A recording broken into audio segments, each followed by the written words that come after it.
Hello, St. Paul's. This is the ministry and facilities update for Friday, August the 20th. This coming Sunday, we will have our in-person and live stream service at 10:30 a.m. If you're going to come to the in-person service, you do need to register in advance. You do that through our homepage, stpaulsottawa.com. Click the link to register and it takes you to our Eventbrite page, and there you just follow the steps to get all registered. We have not maxed out our numbers as of yet.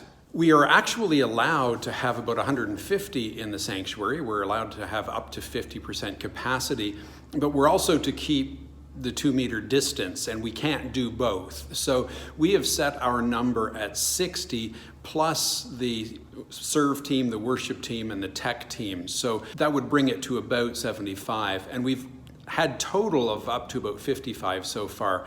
So if you've been thinking about coming out but don't want to take someone else's place or whatever, come on out this Sunday. You can get registered and come on to the church building and we can celebrate and worship God together.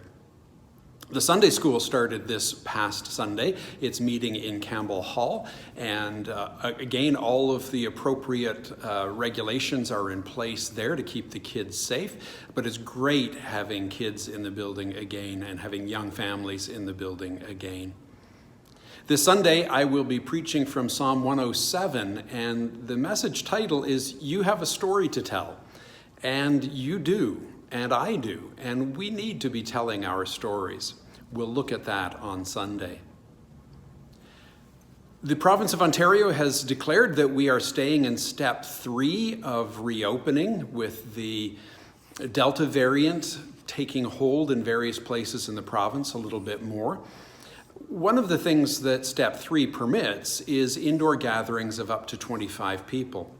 So the planning group that has been looking at the issues around reopening is recommending to the session that we reopen immediately to St. Paul's groups to meet in the church building. So if you have a small group, a life group, a Bible study, any of those groups that would normally meet in the church building, you should start making plans now. The session meets next Tuesday, so the final decision will be made then, but I think that this makes a lot of sense.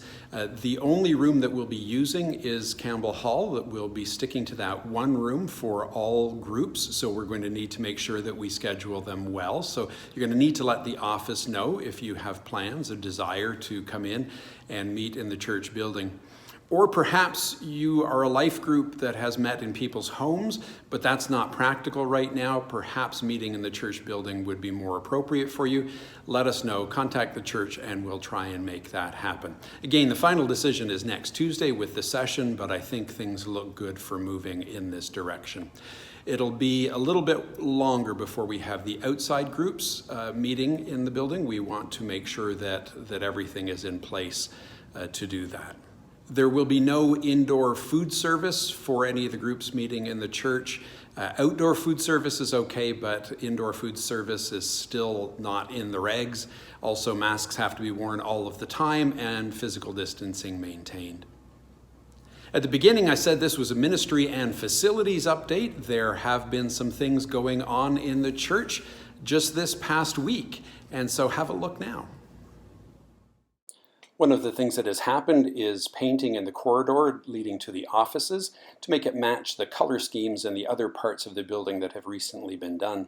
The photos of the past ministers have been taken down, but they will be going back up in a new way that will hopefully take up a little less space.